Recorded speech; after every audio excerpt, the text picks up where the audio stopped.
From HanselMinutes.com, it's Hansel Minutes, a weekly discussion with web developer and technologist Scott Hanselman. This is Lawrence Ryan announcing show number 290, recorded live Thursday, September 8th, 2011.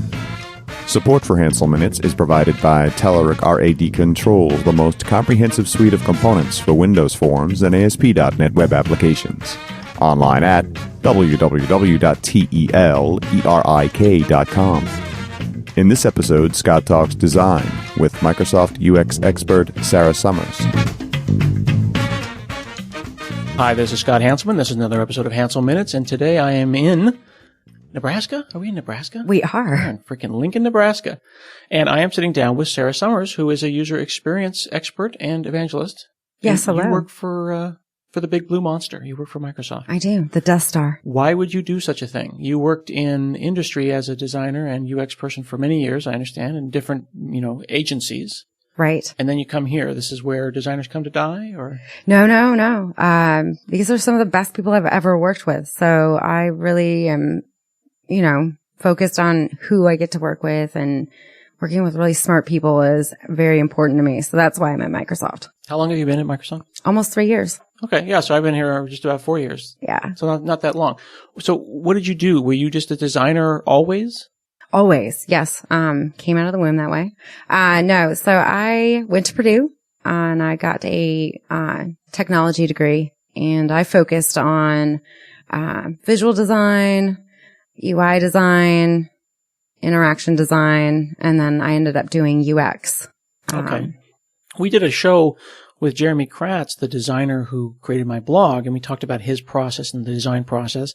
And that got me thinking about design and how coders think about it. Like from our perspective, as in our ignorance, I think it'd be fair to say, we see a lot of pencil drawing and a lot of, you guys, I'm going to separate us now. I'm afraid to, forgive me, I'm going to chop us in half. There's designers and then there's developers. I see you guys doing a lot of whiteboarding and a lot of pencils and a lot of balsamic and a lot of, onion skinning and all this kind of stuff, and A/B testing, and then things pop out. But you're using terms like designer, UI designer, UX designer. This is all different, but we don't think of it. We, the coders, don't think of it as different. Can you break it down for me, the taxonomy of design? Sure. So, I think when you have, let's say, visual design, that's really the sort of the skinning of the buttons, doing the color selection, testing the different colors together, making sure everything looks, harmonious. And then UI design is really taking that user interface and making it, understandable, and placing things, whether you use a grid or, you go out and test against, what else is out there with your users.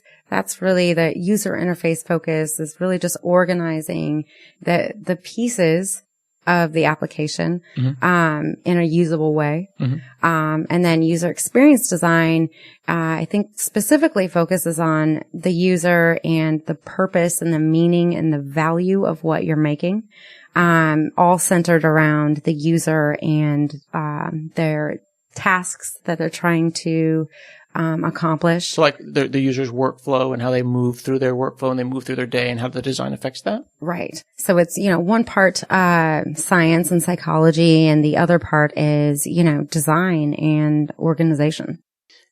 I think that developers sometimes think that we live in a world of data and hard numbers and things either compile or they don't.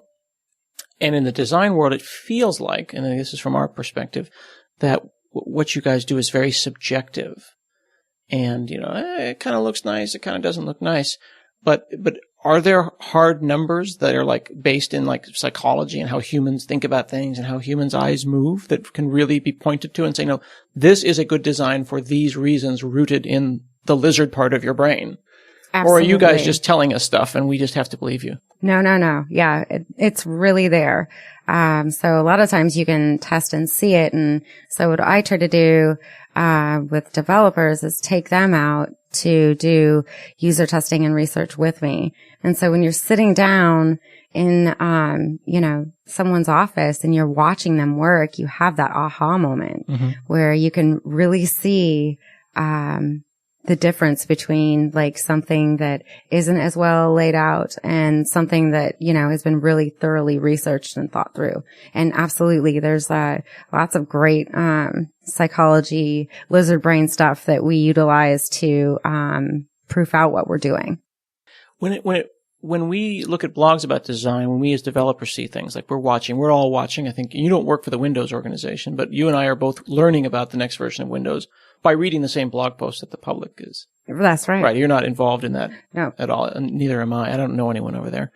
I noticed that they had a blog post recently about redesigning Explorer and putting in things about the ribbon control, and people either love the ribbon or they hate the ribbon. And there's a lot of just initial knee-jerk reaction. I call it that someone moved my cheese. Right? We've gone and we've moved everyone's cheese. We're moving buttons around. And that got me thinking about design and how things sort of feel stale versus things that we're comfortable with.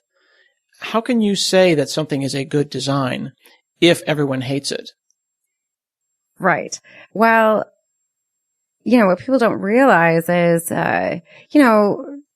some people hate the ribbon, some people love it. But what the ribbon enabled everyone to do is increase their productivity. So they may be grumbling about the ribbon, but everyone's better and faster at what they're doing.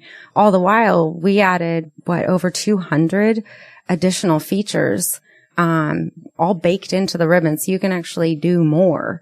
So yeah, I think the ribbon always had some controversy. And of course, when Sonosky put that blog post out where we added it to, Explorer, it makes sense, because what we're now trying to do is say, the browser can be a consumptive experience where we're just going out and we're looking at stuff, reading things, or it can be a creation experience where we're going to, expand, pull the ribbon down and, do work in browser.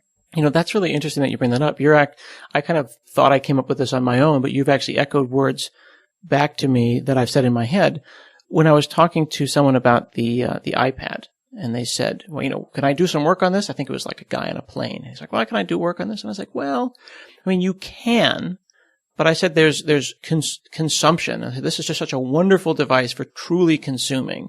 But in every instance on the iPad, when you're trying to produce, you're kind of fighting against it. You're fighting against the multitasking. You're fighting against the keyboard. It's kind of there, but it's really about consumption. And then if you flip the axis and you start really focusing on producing, the user experience has to be completely different. That's right. Yeah. And I'm going to be doing this talk on mobile, and people were saying, well, when should I have a native app? And when should I have a mobile app? And when should I have a mobile website? And that got me thinking about mobile websites are great for consuming, and native apps are better for production. Right. Yeah. Have you spent much time looking at how things like HTML5 versus Flash versus Silverlight versus native apps can and their various pros and cons can enable a good experience for production versus a good experience for consumption? Oh, absolutely. When we really just had Flash and Silverlight to work with, those were powerful, incredible, tools to allow users to really produce great things. So, the same thing with HTML5. That blend of all of those things are going to really allow people to make great things for, not just consumption, but, allow people to create things. It's so immature though. Like the example I always point to on the iPhone is the Twitter mobile client, the actual app, is very responsive and very quick. But the HTML5 version of the same thing, if you visit twitter.com on a mobile, it's just awful. It's stuttery and it's a mess. I just think to myself, it must be because it's early. Right. It's early. Right. And when we used to dial up, and use modems, that was incredibly slow too. And then we had to, figure it out. When you are prescribing a design, are you thinking about the tech, or are you thinking about the experience and then you leave? When does that stop? You see what I'm saying? You might say there'll be a grid, there'll be a tree, but you haven't necessarily said, and it will be a plugin. Oh, right. So when do you start thinking about the visual implementation? Yeah. And Okay. is it your job? Like you go and design a whole thing and you do A/B testing and you say, yes, and there's going to be this tree on the left here. And the developer says, well, I could use Flash, I could use Silverlight, or I could use HTML to get the same thing. And you have to then decide, well, there's the initial startup of the plugin, but once it starts up, Silverlight's faster, but HTML5 is more portable. Oh yeah, I think you want to be part of those conversations in behalf of the user. But I've always tried to make sure that everybody gets to be in the room listening to these conversations, talking to clients and making those decisions throughout. Like I'm all about collaboration and making sure everybody gets to work together and make decisions. So you're not just, as a designer, you're not just like slapping down something or throwing something over the fence to the developer, like, here, figure it out. Well, yeah, but that's, I'll push a little bit. That's warm and fuzzy, but isn't there a bright line where you feel a designer should dictate implementation versus when you should stop and say, well, here's what it should look like. Here's how, when you click, it slides open. Here's the complete animation that I've done in my prototyping tool, and I want it done in HTML5. Or do you leave that ultimate implementation up to the developer? Oh no. I mean, if there's some better way, that the developer knows that I don't know about, like, yeah, absolutely. Show me, teach me. Cause I want to make sure, they're learning from me. I'm learning from them. And no, if they've got a better sort of implementation technology, then yeah, let's do that. Okay. Yeah. What are you implementing most of your, like how far do you go? Do you make animations? Do you make, what is the delivery product that you as an interactive designer would give someone? Like if we were making a Twitter application. Sure. I'd want to deliver as interactive of a working prototype as possible. So everybody can feel the transitions and really get the true essence of what you've made, so you can have those conversations where you're talking about the same thing and doing less hand waving to describe Shared what vision. you mean. Yeah. What do you usually do that kind of stuff in? Just whatever you can find. I know that most designers, if I understand correctly, start in Photoshop. Like literally, that's just where you live. Yeah, you do a lot of work in Photoshop, but I use Expression Blend primarily, especially Sketchflow, to get across those ideas. And of course, with a Sketchflow, you get the sketchy styles. So people understand that this is a concept and it's not the final thing. And they're comfortable using it and giving feedback, which you can do all in Sketchflow. Like I saw in your talk earlier today, you had what looked like you'd drawn on a napkin or maybe drawn on a piece of paper, a phone, and then the interface that was kind of a panorama behind the phone. Would you go and design something like that in Sketchflow, and then the developer would move around within your penciled design to get a feel of how things move? Absolutely. If I want to do something really quick, I'll, sketch some stuff out, and, snap a picture, scan it in, and then just, put the interactions right on top of it and send it out. So you can at least get the idea out there. I mean, it's amazing what you can do with a half an hour. Just sketch something and get the idea out It's there. amazing what developers can do with a half an hour too. We can waste a lot of time. One of the things that was really interesting about your talk is that you kept saying that, well, you can do this in a half an hour, you can do that in an hour. I mean, it didn't seem to me like you were advocating really heavy upfront design. Your design process seemed very kind of agile and very iterative. And you were saying even, what was it that you called? It wasn't a poor man's A/B testing, but you were basically saying people aren't doing A/B testing. They perceive it to be a big deal and expensive and a lot of time. So what were some of the techniques that you had for doing A/B testing on the cheap? Oh, sure. So, I mean, if you just want to even, walk over to a different department, in your office and have somebody in accounting, test out, your idea, your concept. I mean, you don't need a lot of time or budget. Once you walk through, your idea 3 times with different people, you're going to know exactly what you need to do. And then you bring in the formal testing, like at that point, right? Oh, you can. Or, I mean, honestly, you can really kind of go about it that way and still make a great product. I mean, you can do formal testing. Sure. But, for all the people out there that don't have the budget, to do that, I think you can still make a fantastic product just by testing with people around you. This episode of Hansel Minutes is brought to you by Careers 2.0. Careers 2.0 is a new service by our friends at Stack Overflow. You're probably all familiar with Stack Overflow, the online Q&A resource dedicated specifically to programmers and programming-related topics. Well, the team at Stack Overflow created Careers 2.0 to provide you with access to great jobs and introduce you to a bunch of great companies that you might consider working for, even if you're not currently looking for a job. Think of Careers 2.0 as a programmer profile. It gives you a platform to show that you're awesome by featuring your proudest contributions to Stack Overflow, GitHub, SourceForge, Bitbucket, anything programming related. You can even add your favorite programming books from Amazon.com. Profiles on Careers 2.0 are free. They're easy to get started, especially by importing your LinkedIn profile. However, there's one catch. Profiles on Career 2.0 are invite only. They did this to keep out the spam and have a high-quality environment. Fortunately for you, as a Hansel Minutes listener, I've got your back. Head on over to careers.stackoverflow.com/HM to accept your invitation today. Once again, that's careers.stackoverflow.com/HM. I hope you like it. Might you not find yourself self-selecting like-minded people? Like you're in the same company. Like you said, like it's an attractive idea to pop down to accounting and ask, whoever to take a look at your design. But how important is it to go and find like a target audience? Like if you're making a website you showed the website Gilt, which is a high-end fashion, mostly women and now moving into men. Surely they're not going to drop down into the developer pit and go and ask them what they think. They're going to go and find women in that demographic and then do the testing. Right. Well, I mean, for a complicated sort of product or idea where you're not the target audience, like, if you're designing something for tweens, you're going to need some tweens. Absolutely. Okay. But if you're just trying to, figure out whether like an interaction works or if confirm your intuition. Log in here and tell me, I'm going to observe somebody, just log into the site and let's see how it feels.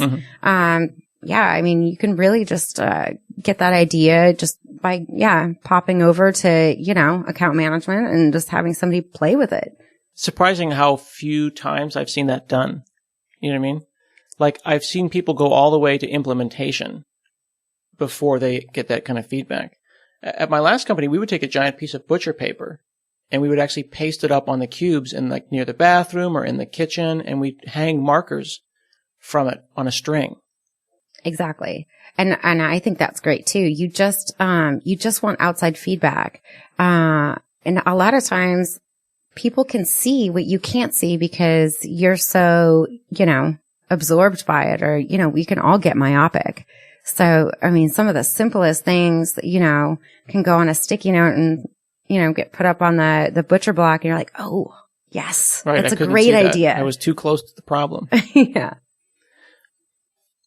One of the other things that has been striking me recently as I redesigned my blog, and of course, like as I mentioned, we talked to the designer, was that no one told me that my blog looked horrifically old. And it was almost like one time I was in a meeting and I think I had like a booger hanging out of my nose, and no one would say anything until after. And I was like, oh my goodness, you guys let me sit in that meeting for an hour with a booger in my nose? It's like people let me have a nasty looking blog for 2 years. And then one of the folks that reads my blog said, well, it didn't look old 3 years ago. Right. But it started looking old 2 years ago. Why does that happen? Why does a blog that looked so fresh and so clean so many years ago suddenly look old? It didn't change. Right. Well, styles change, and styles change for everything. I mean, fashion, art, everything is constantly kind of moving forward, and we're all, as humans, we're all used to that. So when we see things that we've seen a million times before, or maybe don't have that new cool font or whatever it may be, then it starts to look old. So I think constantly sort of keeping your site fresh, or, at least pay attention to what everybody else is doing. So, also when your stuff is kind of looking a little tired. Yeah. I was looking at my iPad recently thinking it looked kind of old. And I was like, really? This thing just came out a couple of years ago. And I'm feeling like it needs a refresh. Right. Some skinning. Yes. It's interesting, though, because they've committed to a look. They really have set themselves down to a look. It'll be interesting to see what they can do. And it makes me worried a little bit about Metro because I'm watching the Metroization of everything at Microsoft. It's just kind of happening organically. I think people outside might think that there's some boss at the top who's demanding that we all use this font and that. But it's just kind of things that are natural for Metro are moving that way. I mean, parts of MSDN have become that way. We've seen the phone. You know, presumably the next version of the operating system will have some Metro. That seems like a big bet. It's a huge bet, but I think it's a really clever one because Metro's actually really genius at being so clean and so simple. And what's nice and new and not tired about it is that it isn't so heavy-handed. I look at, you know, a lot of the sort of heavy gradient, heavy drop shadow stuff, and that seems a little overdone. If it's a button, and it doesn't need to be so overstated about it. So I think Metro is a great bet because it's really clean and simple, and it's easy to understand because, you know, we used sort of the idea of like the simple traffic or subway sort of iconography and messaging to convey the same thing without being so heavy-handed about it. That's interesting. I'd never put that together. That the kind of the New York subway map, flat, clean fonts, the kind of Helvetica, like you've probably seen the Helvetica documentary. Have you seen the movie? Exactly, of course. Yeah, and it's just there's just something about the curves of the good black text on a white background with bright but not overly bright colors. Just is classic. Exactly. Yeah. Nice, clean, and classic. It'll be interesting to see how far we can take Metro in the sense of what does it look like in 4 or 5 years? Is it going to start to get some garish accenting of some kind, or are we going to be able to flex it and move it around and make a real application? Like I'm trying to envision Microsoft Word in Metro and like what would that look like without taking away the good things like the ribbon, and what does it add other than a coat of paint? Right. Well, it can be a coat of paint, but I think anytime you add extra lace or extra fancy to it, over time, you know, that gets removed and you go back to what the basic good thing. Doesn't it feel like we're moving towards the way that Star Trek did all their colors? I mean, you remember in the Star Trek panels, it was just lines and basic colors. There were no drop shadows or fake buttons that looked like they were popping out of the screen. I mean, everything that they were working on were just matte, flat colors. Right. And I think that, you know, that style of the time, the sort of 50s and 60s sort of mid-century design where it is really clean and the colors are really, you know, bold. That's, you know, we're returning to that for a reason. Architecture is returning to that. And, you know, of course, you know, postmodern architecture is dead, where we did that over-exaggeration, that over-emblematic stuff. So, yeah, I think everybody's kind of moving back to, like, simple, clean. Is it a cyclical thing? I mean, are we going to get back into crazy Roman-looking serif-type stuff? Or are we... Like, I'm trying to understand, like, I'm imagining the timeline kind of circling back on itself, and I'm wondering, are we converging onto some shared thinking around design and colors and font and type? Or is this just part of an ongoing, you know, cyclical thing that's moving forward? Like, are we, what's the word? You know, are we coming to a point, or are we just kind of repeating ourselves over and over? And we'll be right back to Times New Roman in a couple of years. You know, we could be, but it's also a reflection of sort of the psychology of, you know, current state of the world, that type of thing. I mean,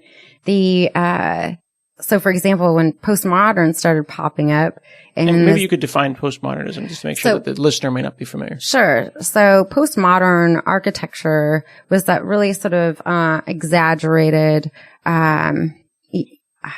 big, and then distorted, right? So take some modern design and then add like a couple gigantic overstated Roman columns to the front of it. And there you have it. Okay. And so the response to that, was because we all kind of felt lied to. The clean sort of, classic design, wasn't really the way the world was working then. So we distorted it. And, so my favorite example is, the sort of Talking Heads, video where he's got this gigantic suit. Remember the big whole suit? Like, is he David Bowie's space kind of thing? Right. It's like 1940s and 2040 at the same time. Exactly. So it's a statement about overstatement. And so now I think we've since left that because we want to return to that sort of clean, like, no, I want it to be what it really says it is. I want things to feel, like they're supposed to feel when you're interacting with them. Someone said something, I saw something go by on Twitter a couple of hours ago, and I'm going to get the quote wrong, but it was something along the lines of that boiling something down to its essential elements can never be a mistake. Right. Like, yeah. Maybe they were quoting you in one of your talks. Oh, no, I think that's, yes, that's a famous quote. I You know can't what I'm remember. saying? Yes. But it's just one of those ideas that getting down to the basics, it's almost like we have to, it's funny. My mom says this about my kids, that children can either grow up, like straight up in the air, or grow out. You can get tall, or you can get fat, but you can't do both. Right. So you expand, and then you contract and get taller. And you expand and contract. And the same thing happens in design, We gild a bunch of things, we put in drop shadows, we add a bunch, and then we tear it apart, and then we base it to get it down to its essentials. And then we do the same thing again. So, remember trees. Trees were one of those things that were abused in designs, tree views. Right. Oh, we got a problem on the web. Let's make a giant tree view. It'll be, 60 levels deep, and they'll have a plus and a minus, and it'll represent a tree. And we'll stick it on the left side, and it'll solve all of our navigation problems. Right. And then we shove the entire web into a tree, and it doesn't work out, and then we rip it apart, and we come up with new things like breadcrumbs and new thinking. Right. Exactly. Around design. Up and out, up and out. Right. And I think that's what it needs. 'Cause we're all learning this stuff. And so, yeah, we had to put trees on things and then realize that they didn't work and then break them out and make them more simple and easier to use.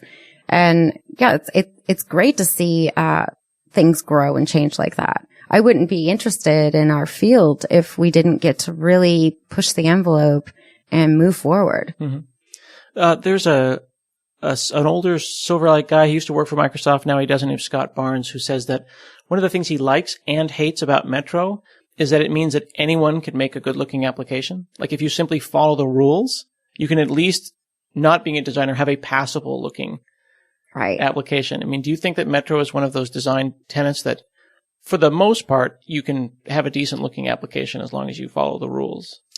If you follow the rules, yes. But I think, that's what the design eye and understanding that design thinking behind Metro helps you do.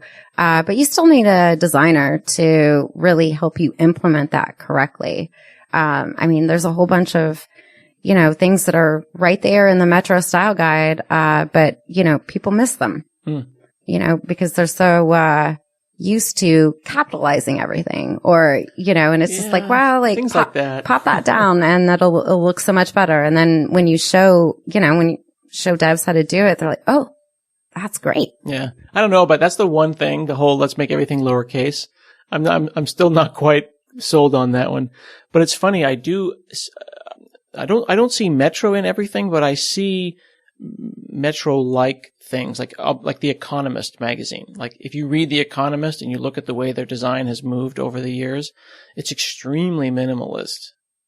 It's almost formulaic, which is one of the things that Metro has been both praised on and accused of. Sure. It's being formulaic. Right. Well, and I think, a lot of great websites out there definitely take, the grid approach. You put a grid on it and organize it in a way so you can, really flow through the information and your eyes can kind of relax, because they're not bombarded. But yeah, I think there are times where you want to break the grid too. And I think that's what Metro allows you to do that as well. Break the rules altogether. Well, break the grid with, let's say the great, full screen images and stuff like that. So it's not so hardwired that it has to be boring. That's right. It's not hardwired to be boring. I think it's hardwired to be really simple and, incredibly easy to use. Yeah. if you look at apps that people are talking about being really nice in design, like Flipboard, I bet you if you change the font of Flipboard to, what is it called? Is it Sego it's pronounced?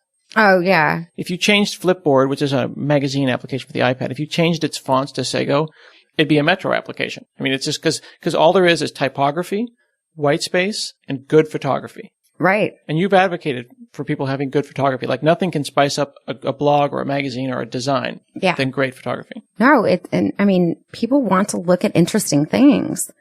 So yeah, I mean, a few great pieces of photography and some really nice, like clean fonts, you're halfway there.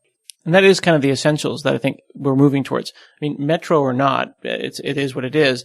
The idea that white space that is meaningful, typography and fonts that are clean, which is now being enabled by web fonts, which is great, having more and more fonts that are free. Oh, absolutely. Google's got that great catalog of all these free, patent-free and copyright-free fonts that you can use, and good photography.